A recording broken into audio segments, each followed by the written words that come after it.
Hello Star Citizens, Buzzkiller here, and welcome back to the Hangar.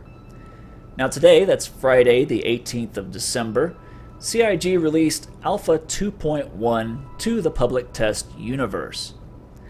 Now this is similar to the previous 2.0 release where I think they have a limited number of backers who have access, but I'm sure they'll be ramping this one up pretty quick because it's not as big as the 2.0 patch. It's mostly geared to fixing a lot of the issues with 2.0. But since I'm getting ready to go on vacation, I'll be gone for probably about a week and a half. I just wanted to focus real quick on the major changes, and that's ships.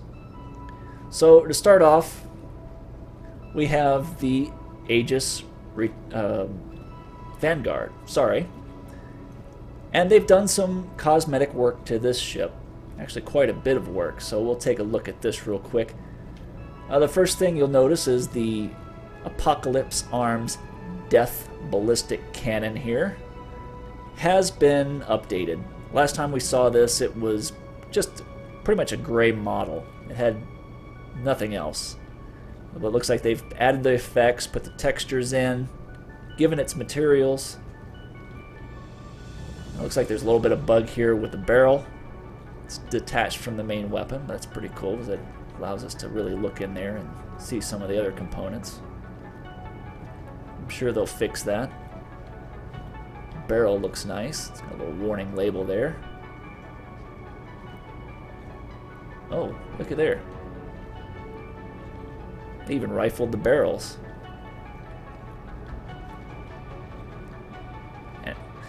Just when you think they can't get more detailed, I mean, CIG goes and does something like this. Rifling the barrels. Who's going to look in the barrels of these guns? Well, apparently I am, but anyway, let's move on. I've got a lot of cover and I don't want to take too long.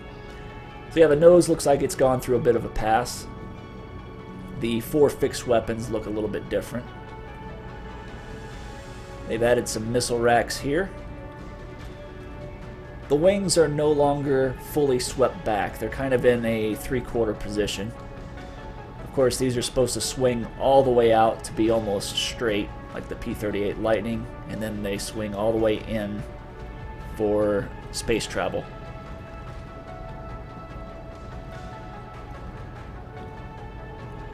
Other than that, the exterior looks almost the same as it did before. I mean, there's probably some subtle changes that I'm missing out on.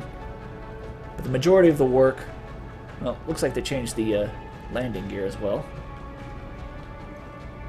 That looks a little bit more detailed. The landing gear bay is not as detailed as the Retaliator, but I'm sure they're still working on this ship. This ship has been released early to us. It's hangar ready, but not fully complete, so they're continuing to iterate on it. I'm sure they'll add all the hydraulic lines and stuff in there like they did on the other ships. But as I was about to say, the majority of the changes happened on the interior. A lot of the sounds aren't working in this build, but you see the ramp has actually changed. It's got a little extendable lip now. They got rid of the stairs. I guess that saves them some polygons. And works just as well. A lot of changes in the modular section. This is actually looking more like the one we saw in concept now. I believe that weapon rack was already there. But right here used to be lockers, and now they've moved the engineering panel here. You've still got your 2 beds. They've added this little work area, moved the lockers to this side, and you've got your combination sink, toilet, shower. Which is kind of important, I guess, for a long-range fighter. You've got to have a few amenities, I guess. They've also fixed the turret. And again, no audio, but the animation does work. I've had this bug out on me once or twice, so hopefully it'll work this time. Got a nice little two-stage airlock. Oh, yep, I did it again. Oh well. Remember guys, this is the alpha to the alpha. This is a very, very early release, so there's going to be issues. Here's a look at the outside. You can see those wings. But other than some changes to the nose, I mean, looks like they may have upped the detail a little bit, but not too much has changed. Now let me go ahead and exit the turret here.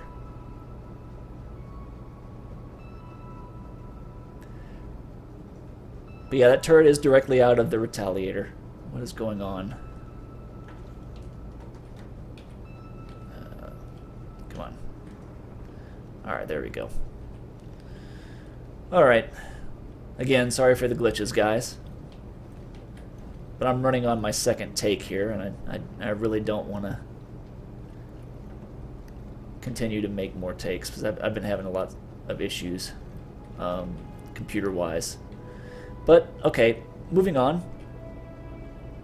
Not a lot's changed in this area, but the cockpit itself has been radically altered.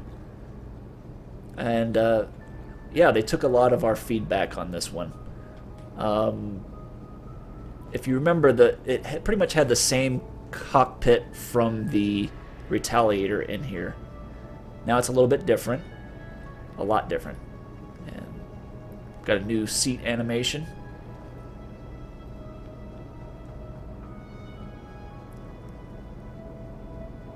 And you can see combat assist activated. Systems green. Okay, and you can see that this is a much more compact flight display setup. They've removed the screens that were on top, which were really blocking a lot of the view. And for a fighter, you want as much visual space as possible. I mean, you want to be able to see out clearly. Now you sit in this thing a little bit low, but I mean, it's an armored ship. This is an armored vessel. It's not going to be perfect. It's not going to be like the Mustang where you can just have 360-degree glass. We've got some physical controls in here. There's a nice little data panel up there on the edge. Some nice weathering effects. Now, they said some of these physical buttons are actually going to be used in the future. Whenever you change settings in your ship, you're going to reach over and flick switches just to add to the immersion factor. So very cool. But that's enough for the Vanguard. Let's head over to the ships you guys really want to see.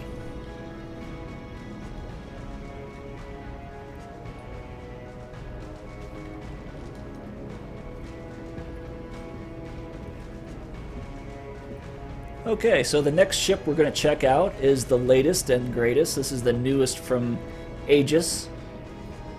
Wow, I sound like a salesman. But here is the Aegis Saber. And this ship is intended to be a step between the light dogfighter, the Gladius by Aegis, and the Vanguard. It's actually, if you include the Anvil lineup, you've got the Hornet. This sits between the Hornet and the Gladius as well. So this is going to be more maneuverable than the Hornet, whereas the Hornet's a brawler, or a tank, basically. This is a little bit more of a run and gunner, but it's got some serious weaponry on here. Of course, this is a one-man ship. It has no cargo capacity. I think it's about 18,000 kilos. Here's your two main thrusters. Actually, it looks almost like it has four, because you've got something going on down here.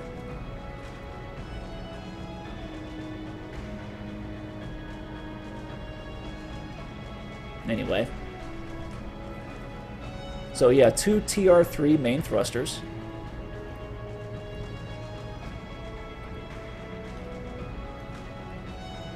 You've got 8 TR2 maneuvering thrusters. And I believe 4 of those are omnidirectional. There's one of the omnidirectional thrusters. And 4 are roll flex. So pretty much the same thruster configuration as the Gladius. I've got all my Aegis ships out today in the hangar. Yeah, there's the Gladius up front, the Avenger. So yeah, it's very similar in setup to the Gladius for thruster-wise.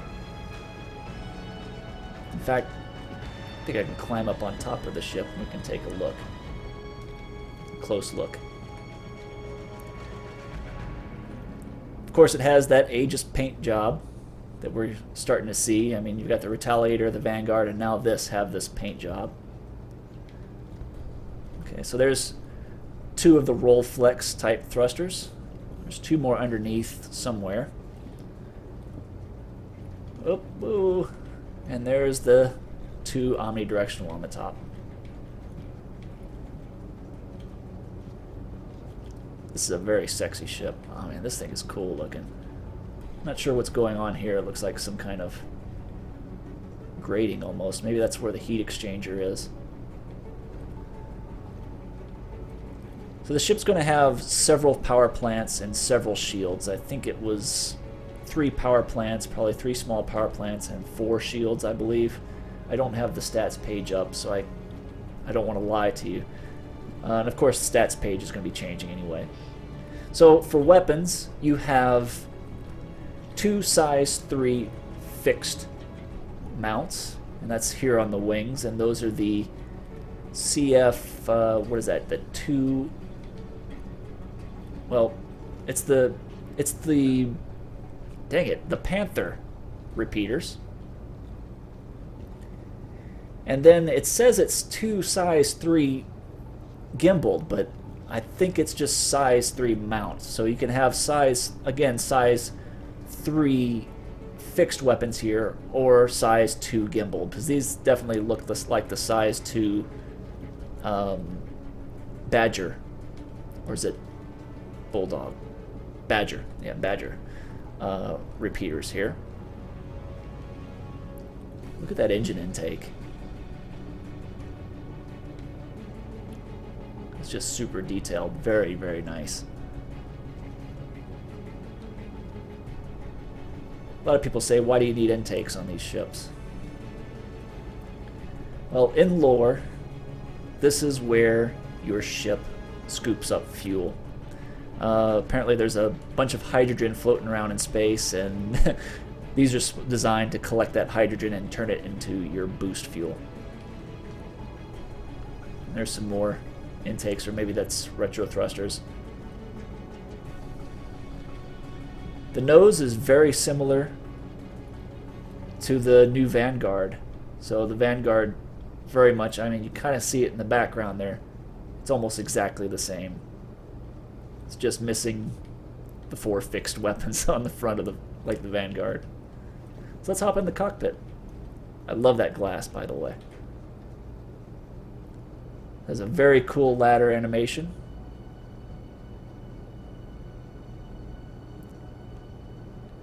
I like the way the cockpit swings up out of the way, or the panels there swing up out of the way for you.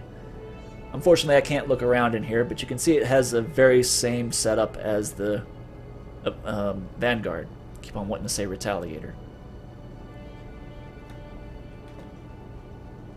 Now that we're in, we can get a nice view of the exterior. I love that Aegis paint job. The gray and black and the red. It's very SR-71 inspired. Such a sexy ship.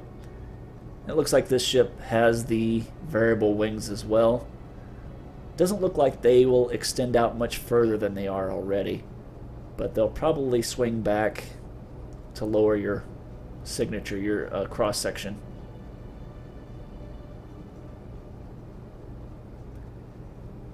Looks like it has similar landing gear to the new Vanguard. So we're seeing a lot of the ships sharing components. And someone actually pointed out in one of their comments saying, hey, military ships need to do that. I mean, you have to lower your logistics footprint.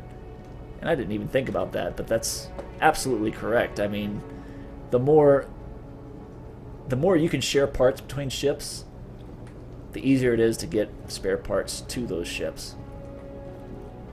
I mean, it's easier to stock a lot of one item than it is to stock, you know, a little bit of tons of items. But anyway, that's your Aegis Saber. Okay, let's move on to the next new ship, which again is not a new ship, it is just another refactor. So this is the Freelancer, base. This is the base model Freelancer. Wow. But this ship just went through a major redesign, just like the Constellation. And I actually did a video of the Freelancer Max. I melted that ship a while back to help me get one of my packages, and I've just now got this ship back. I went ahead and purchased the base. I'll upgrade it again to the Max later. But yeah, it gave me that great opportunity to put this thing in the hangar for you guys so you can check it out. They've done a lot of work on this ship. I mean, it looks like it's actually, the nose cockpit section has gotten bigger and wider. It's not as, well, it's probably about the same height, but it's just gotten fatter. So it's gotten a little chunky. It's put on a little weight.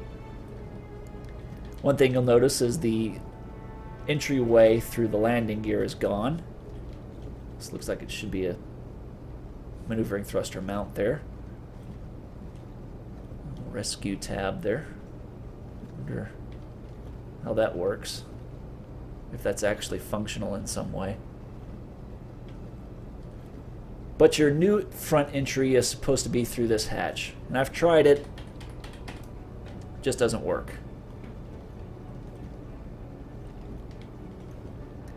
Here's your unmanned turret. Of course, there's one of these on each side, and they've replaced the old placeholder guns with some of the size 4 bearing repeater cannons. These are the ones that fire in 3-round bursts, kind of like the Starbucks. Or, I think it's Starbucks. Sawbucks, sorry. Starbucks. I'll have a triple latte. Yeah, these are very nice weapons. Kind of hard to hit fast-moving targets with them, though, because they are a slow-moving cannon. Oh, look, this one has the rifled barrel, too. Wow. There's a little bug with those guns right now. You fire them, and the sound just keeps on looping. It's kind of annoying. Here's your main thrusters, with the 2 retro thrusters up front. Your new split landing gear. Here's the missile loadout. Looks like we've got 3 size 2 Tempests, and I think these are 3 size 1. Maybe they're size 2. Firestorm missiles, I think they're called, but they're heat seekers.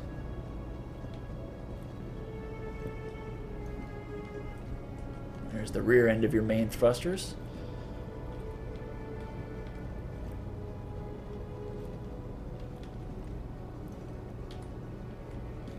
And the entryway. Sounds a little late. A lot of bug reports I need to submit today. And that's what we're here for. I believe this panel, yeah, that closes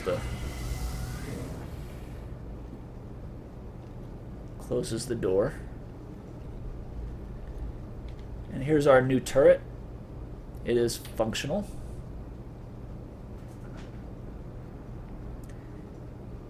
Hopefully this one won't bug out. It did. Well, dang, this was working before. But it's the same turret as the Vanguard. It's the same turret as the Retaliator. It looks like an Aegis turret, just outfitted with a MISC seat. One thing I've noticed on this ship MISC likes to brand their ships. I mean, look, you've got a logo there. There's another logo. There's logos on the floor. There's logos everywhere. I could point out logos all day long. They are very proud of their ships. Here's the mag locks for the cargo, which hopefully we'll be seeing the cargo system implemented pretty soon. Very, very nice interior. Very reminiscent of a cargo aircraft. You've got this almost cloth looking insulation here. With various cables and cargo netting, and I like the little dents everywhere. Gives the ship a kind of lived in, used feel. Now they say when you first buy these ships they're going to be immaculate, and eventually they're going to age. So this is probably, who knows how long, but this ship has seen some use. That's all done, of course, with shaders.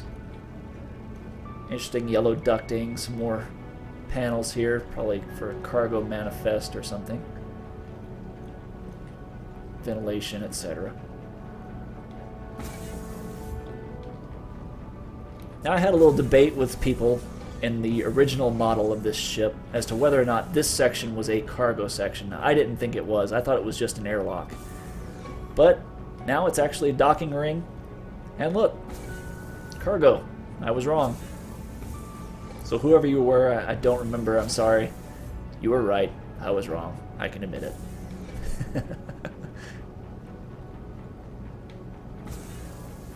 Pretty cool. It's got a docking ring up there. Can't get up there to move that. Whoop. There's the new living section. I think this should... Well, it's kind of small. I don't know if it's toilet or not. Toilet, shower, maybe. It doesn't open up, whatever it is. Oh, look, they even have MISC on their cables. I'll point out a few of those. Oh, look, here's some more logos. They say you'll always know when you're inside of a MISC ship. I wonder why. Anyway, here's one of your engineering stations. The ship has a lot of them. This is your new entryway. And again, this does not work, but you can kind of see how it does work. Oh look, there's another MISC logo. And another one. And another one. But can you see how that door probably swings down, kind of like on an aircraft, where that ladder is attached to it.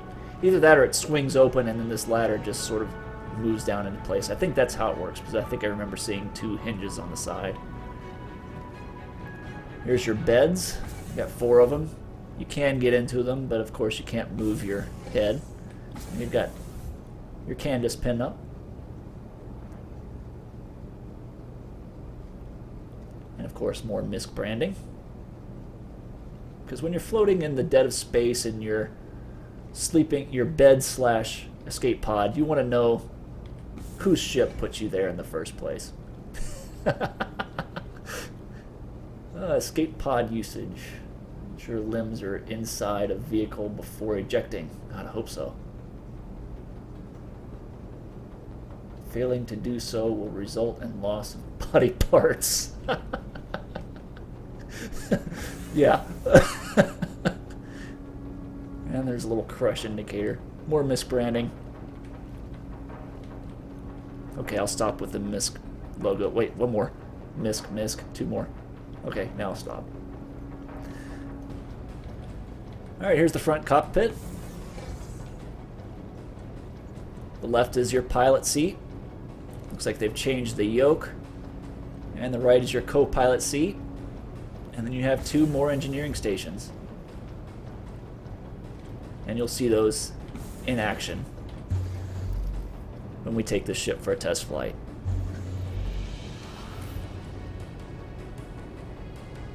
System Systems on. Yeah, here we are.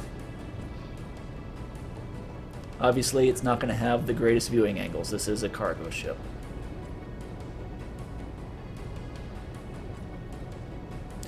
Alright, well, let's take the ship out into some Arena Commander. Okay, so we're loading into free flight on Dying Star. And again, the weapons were causing some issues, so I've had to disable my weapons fire on my mouse button because I keep on accidentally firing the weapons, and I'm on take like 3 or 4 right now, so... Systems on. Here we go, we're powering up. And you can see that really high-tech Xi'an HUD there. I mean, it's holographic. I mean, it's got the same panels as other ships, but I mean, the screens are there and they're popping up, and it's really a pretty cool effect. So let me look around here. See, on the left we have this standard weapons display. Some of the buttons are a little wonky there. I think those are supposed to be square. And we're missing a little piece. But as I said, this is the alpha to the alpha. There's your target dock, and you've got your 2 adjustable displays. Here's your ship emissions, hull status. That should have a hologram of the ship. That doesn't seem to be working yet. Target indicator, shield status. While I can't access that using the mouse, I can change my shield facing using the number pad. Okay. Here's your power allocation. And again, you can change that using the 1, 2, 3 keys, and then 0 sets them all to their default setting. And then you have your throttle and boost indicator. And back to EM. I'm going to leave it on throttle. Alright, so top speed. In SCM, or Space Combat Maneuvering, your top speed is 175, which is a little pokey. I mean, I think the Constellation does, what, 2 something, doesn't it? Caution. Front collision. Or is it 180? Maybe it is about right. It seems a little slow to me. I know this is a cargo ship, which is really what's got me confused. I mean, this ship has a very low top speed in SCM, but I tried this thing out in Stanton and I put it in cruise mode. Of course, you can't do that in Arena Commander because it's too small. The ship has a top speed in cruise mode of like 1250, which is probably the fastest ship out there. I mean, I think the Glaive does 1250. So that's pretty damn fast. Another thing that's kind of weird is the afterburner. Watch the afterburner. Watch my speed.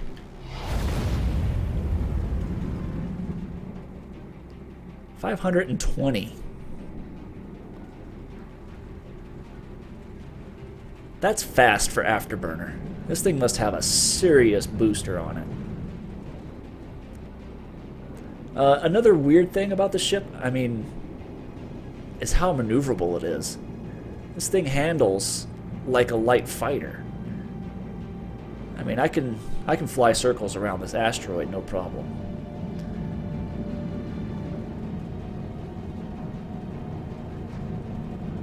Caution. Starboard collision.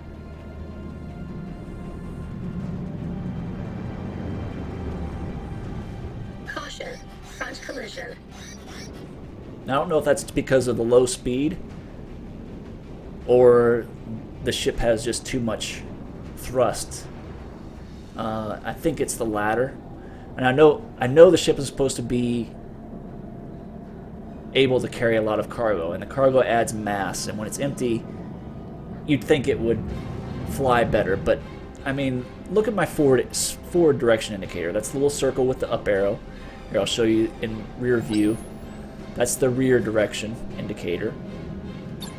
Now normally, I'm going to go full speed here, and I'm going to do a 180-degree turn.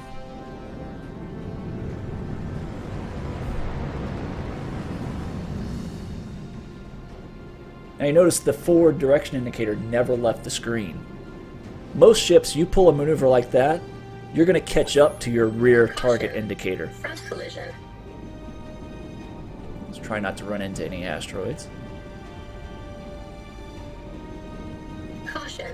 Front collision. Caution. Port collision. Wow. Another thing I've noticed is the your bitching Betty, for lack of a better term, is she's pretty upbeat, pretty chipper. Even when you engage your self-destruct, which I'm not going to do because that plays for a while, even if you cancel it. So another little bug I need to report. But yeah, I think the ship is just, it's a little too maneuverable. I think they're going to have to, excuse me, I think they're going to have to do some balancing work on it. So let me come to a stop here again. Why have I got my... There we go. Check out the ship from the outside. Well, my weapons are missing now. Oh, there they are.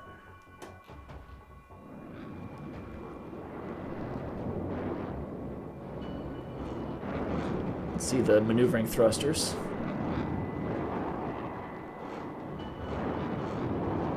They don't seem to have any effects, but they are moving around.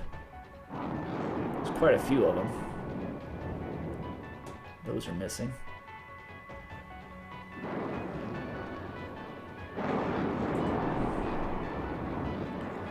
Oh no, I was expecting it to be more like the Cutlass, though, where the main thrusters would be moving as you turned. These are fixed.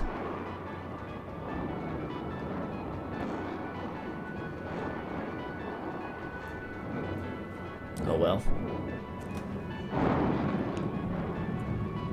Oh.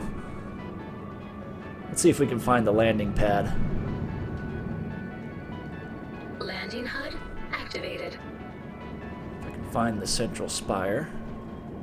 There it is.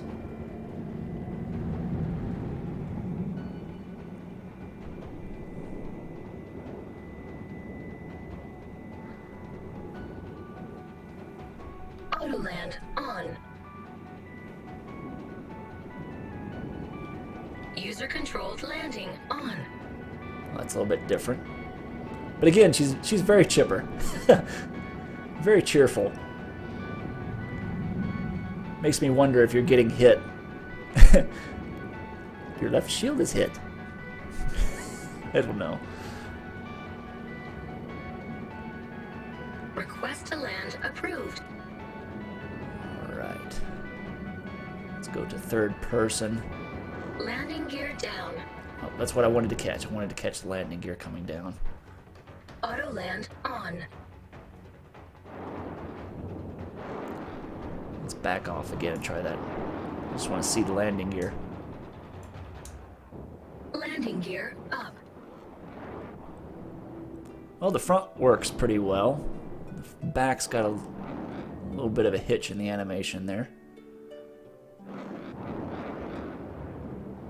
Come on.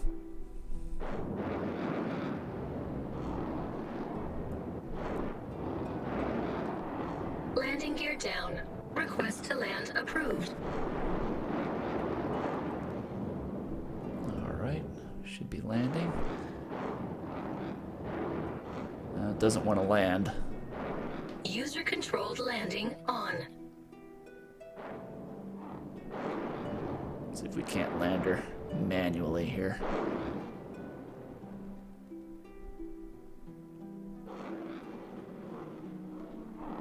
Landing successful. Launch sequence complete. Oh. There we go.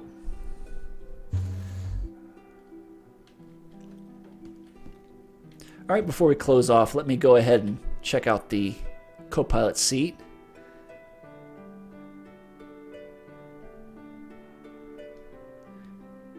Now I noticed this is a little bit bugged.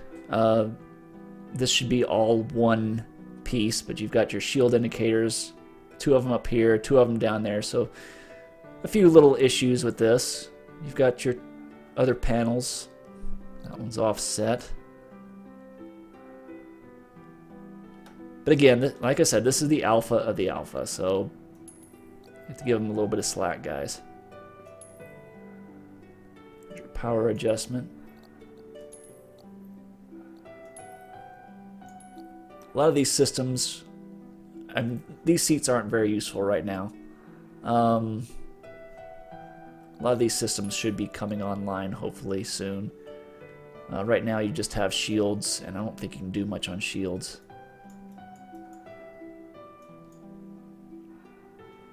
But so for now, I guess you'd only need your pilot for your main weapons and your tail gunner. Maybe in the future these stations will be more useful.